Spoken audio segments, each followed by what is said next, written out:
কোনো রকম ডিম ওভেন ব্যবহার না করেই ফ্রুট কেকের রেসিপি নিয়ে আজকে চলে এসেছি আপনাদের কাছে। সেটাই দেখাবো। ফ্রুট দিয়েই ফ্রুট কেক তৈরি হয়েছে। কি ফ্রুট দেওয়া হয়েছে জানতে হলে কিন্তু রেসিপিটি অবশ্যই দেখতে হবে।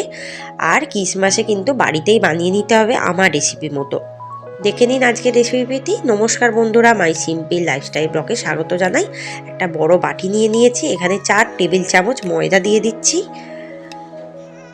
আর দিয়ে দেবো 1 টেবিল চামচ কোকো পাউডার। এটাকে ভালো করে আমি কিন্তু মিশিয়ে নেব। দিয়ে দেবো 2 টেবিল চামচ রিফাইন্ড অয়েলটাকেও ভালো করে মিশিয়ে নেব। তারপর দিয়ে দেবো 2 টেবিল চামচ বেকিং পাউডার আর 1 টেবিল চামচ বেকিং সোডা। এটাকেও খুব ভালোভাবে মিশিয়ে নেব। এরপর দিয়ে দেবো আমি কিন্তু একটা গোটা কমলা লেবুর রস। আর কমলা লেবুর রস করার পর ওই রসের সমস্ত কোয়াগুলো দিয়ে এটাকে খুব ভালো মতো মিশিয়ে নেবো। চেষ্টা করবেন হাত দিয়ে মাখতে, চটকে চটকে। তাহলে কি হবে, ওই যে খোসাটা এটা কিন্তু সহজেই মুখে লাগবে না যখন কেকটা ব্রেক হবে। তাই খুব ভালোভাবে চটকে চটকে মেখে নিতে হবে। মেখে নেওয়ার পর দেখবেন একটু কাদা কাদা মতো হয়েছে। এরপর দিয়ে দেবো 1 কাপ গুঁড়ো চিনি। এরপর দুধ দিয়ে মেশাতে থাকবো আমি। পরিমাণ মতো দুধ দিতে হবে। দিয়ে ভালো করে এটাকে মেশাতে হবে, ভালো করে ফেটাতে হবে। কেক মনে রাখবেন যত ফেটানো হবে তত কিন্তু তার স্বাদ বাড়বে। ফেটানোর পর আমি দিয়ে দেবো, আমার বেশ পাতলা হয়ে গেছে তাই আরও ময়দা আমি অ্যাড করছি। আরও 2 টেবিল চামচ ময়দা দিলাম। যতক্ষণ না ব্যাটারটা না ঘন হবে ততক্ষণ কিন্তু ময়দা দিতে হবে। তাই আরও 2 টেবিল চামচ ময়দা দিলাম। দিয়ে ভালো মতো মেশাতে থাকছি এটাকে আমি। মনে রাখবেন যত মেশানো হবে, যত ফেটানো হবে কেক তত ভালো হবে।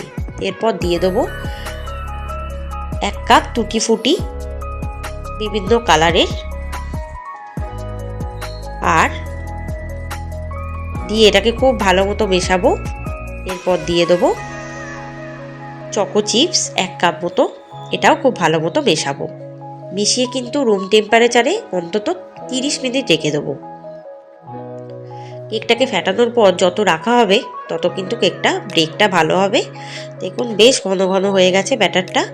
এবার 30 মিনিট আমি এটাকে ভালো মতো ফেটিয়ে রেখে দেবো।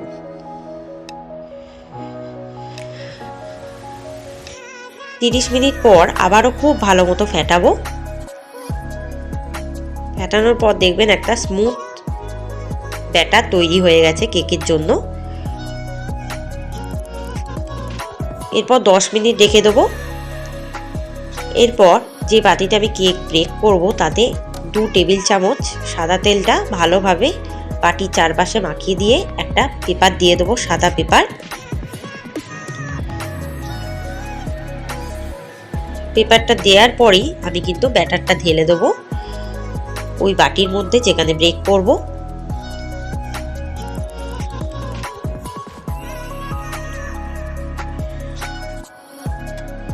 এরপর খুব ভালো মতো ঠুকে ঠুকে এটাকে বসিয়ে দিতে হবে যাতে একদম তলার দিকে বসে যায়। এরপর ইচ্ছা মতো ড্রাই ফ্রুট দিয়ে দিতে পারেন। আমি এখানে দিয়েছি almond, dry dates, black and green raisins. আপনারা যে কোনো ড্রাই ফ্রুট দিতে পারেন, কোনো অসুবিধা নেই। ক্রিসমাসে এরকম ফ্রুট অ্যান্ড নাট কেক ভীষণ ভালো লাগে খেতে, সেটা যদি বাড়িতেই বানানো হয়। এবার কড়াইটা গরম করে দিয়ে দেবো নুন। আমি এখানে রক সল্ট ইউজ করছি। আর একটা কথা বলে রাখি, আমি কিন্তু কেকে সবসময় ব্রাউন সুগার ইউজ করি।